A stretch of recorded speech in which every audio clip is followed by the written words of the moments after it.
नमस्कार। Myself doctor K C. Siloliya, faculty of chemistry, government college Ajmer से आज अपन आयनिक सॉलिड के अगले टॉपिक मेटालिक बॉन्ड के बारे में डिस्कशन करेंगे। मेटालिक बॉन्ड की जब बात करते हैं तो हम सबसे पहले बात करते हैं कि मेटल के जो परमाणु हैं, चाहे कोई मेटल लें, मेटल से प्राय जो लॉस ऑफ इलेक्ट्रॉन पॉजिटिव बनाता है उसे मेटल कहते हैं। मेटल के परमाणु आपस में किस बंध से जुड़े रहते हैं या इसमें स्टेबिलिटी किसके कारण होती है, इसके बारे में डिस्कशन करेंगे। यदि मेटल की प्रॉपर्टी जैसे उसकी चमक है, आघातवर्धता है, तन्यता है, गलनांक अवथनांक है, विद्युत के चालक हैं, ताप के सुचालक हैं, इन गुणों का अध्ययन करते हैं तो मालूम चलता है कि इसमें आयनिक और सहसंयोजक बंध नहीं है। बंध की जो नेचर है वो नहीं कोवालेंट है और नहीं आयनिक है। जब ये बात होती है तो एक अलग हाइपोथेसिस आती है कि इसमें स्टेबिलिटी का क्या कारण हो सकता है और किस नेचर का बंध है।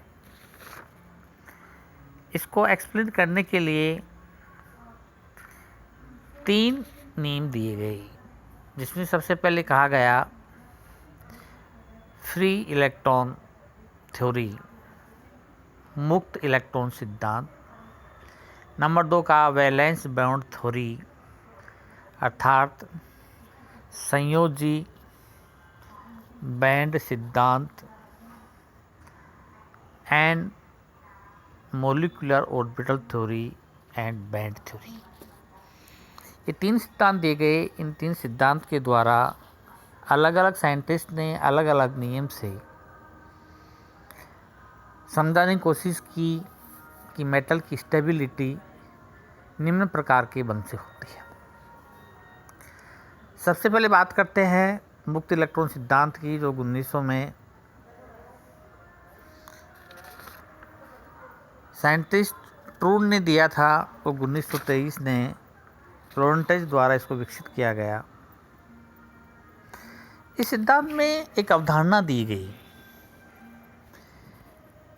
जो हम जानते हैं कि मेटल के outer most electron loosely bounded होते हैं और इजीली दिए जा सकते हैं और धनायन बनाया जाता है। तो इसी कंसेप्ट पे लॉरेंट एंड ट्रून ने बताया कि प्रत्येक धातु इलेक्ट्रॉन का लॉस करता है और त्यागे गए इलेक्ट्रॉन उस मेटल के अंदर ही रहते हैं और एक पूल बना लेते हैं। तो इस प्रकार से एक मेटल के अंदर लॉस ऑफ इलेक्ट्रॉन धातु के द्वारा त्यागे गए इलेक्ट्रॉन धातु के अंदर है और इलेक्ट्रॉन के लॉस होने से धातु पर पॉजिटिव चार्ज आया, वो भी इलेक्ट्रॉन के धातु के अंदर है।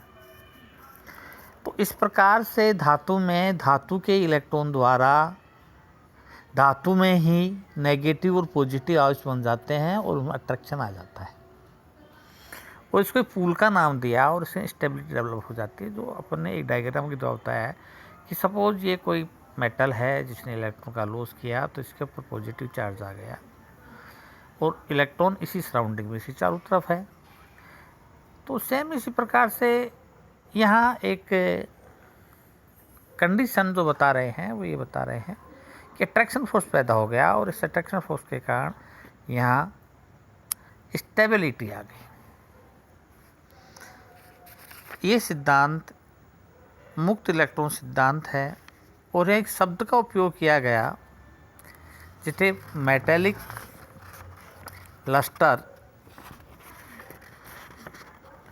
या ये कहें कि कर्नल शब्द दिया गया है। मेटल कर्नल, कर्नल शब्द से कहा गया कि इलेक्ट्रॉन के त्यागने के पश्चात जो धनायन बनता है उसे कर्नल शब्द दिया गया।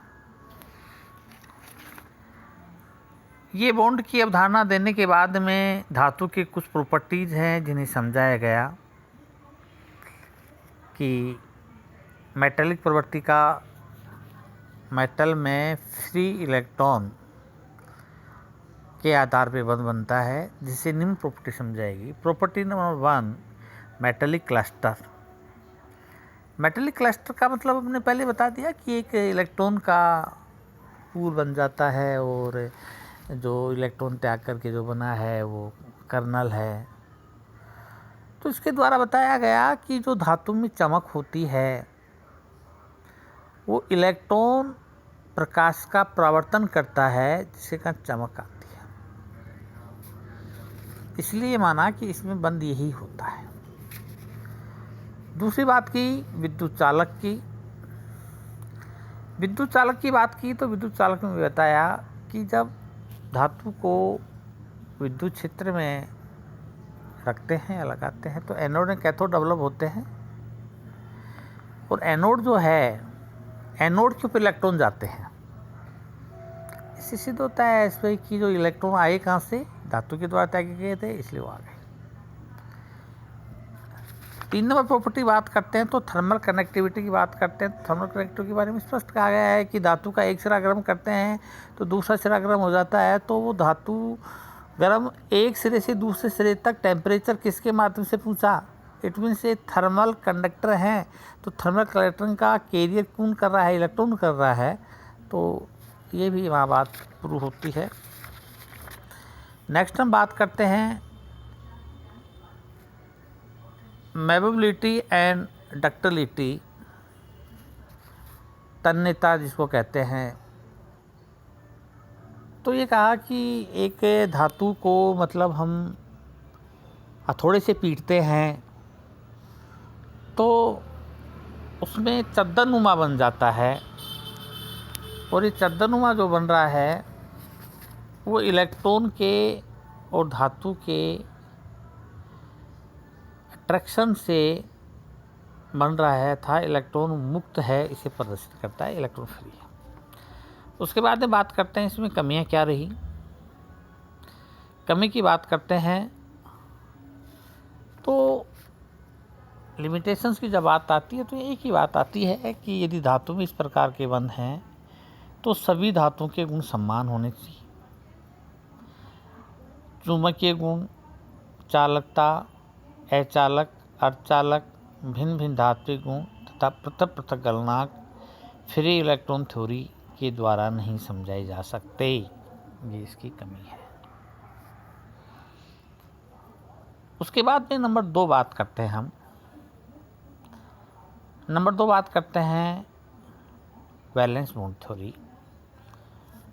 इसे पोलिंग ने दिया और इसे रेजोनेंस, संकरण एंड देन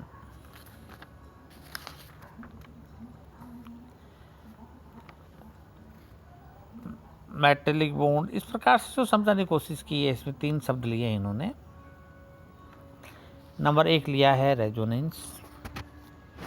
रेजोनेंस में इन्होंने ये कहा है कि जो मेटल है उसके वैलेंस सेल में जो इलेक्ट्रॉन है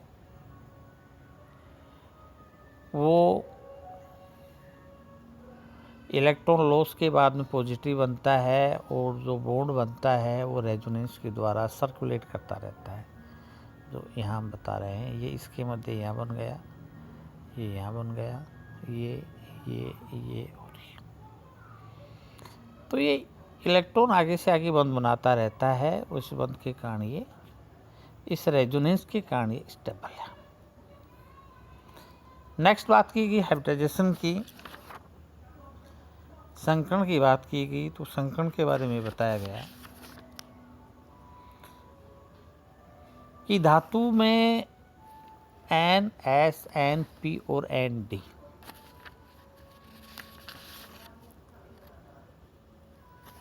ये एक ही ऑर्बिटल में है, ऑर्बिट में है, तो इनकी ऊर्जा में बहुत कम अंतर होता है, और कम अंतर होने के कारण ये एक दूसरे को अतिव्यापन करते हैं, ओवरलैपिंग करते हैं। और हाइब्रिड ऑर्बिटल अतिव्यापित होते हैं तो स्ट्रॉन्ग होते हैं, और इसके कारण ये बताया कि इसमें स्टेबिलिटी आ जाती है। नेक्स्ट हम बात करते हैं मेटेलिक बॉन्ड की। मेटेलिक बॉन्ड की बात करते हैं तो हम ये कह रहे हैं कि SPDF या SPD जो इलेक्ट्रॉन हैं वे मेटल प्रॉपर्टी के इलेक्ट्रॉन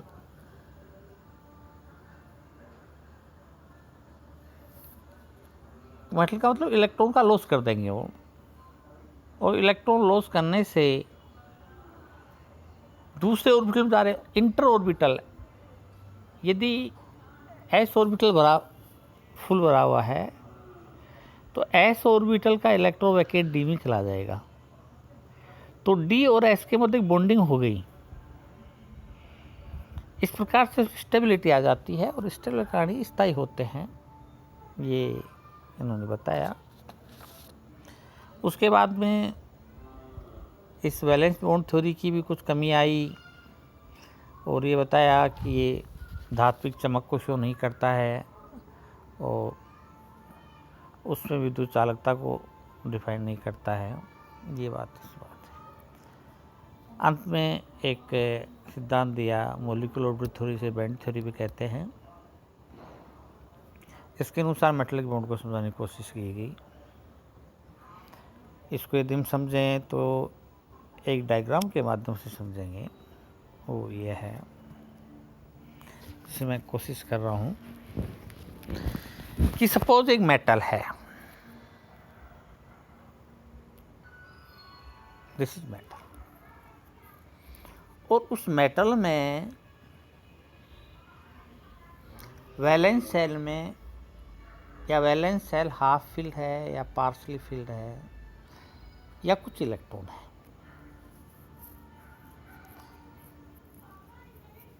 जब उसमें इलेक्ट्रॉन है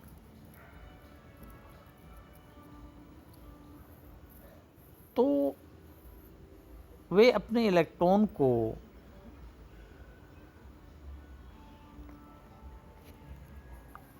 अगले वैकेंट ऑर्बिटल में ट्रांसफर कर देते हैं। तो जब अगले ऑर्बिटल में ट्रांसफर करते हैं तो इसका मतलब क्या है कि फिल ऑर्बिटल और वैकेंट ऑर्बिटल की एनर्जी बहुत कम है, अर्थात वो सटे हुए हैं। या हम ये कहें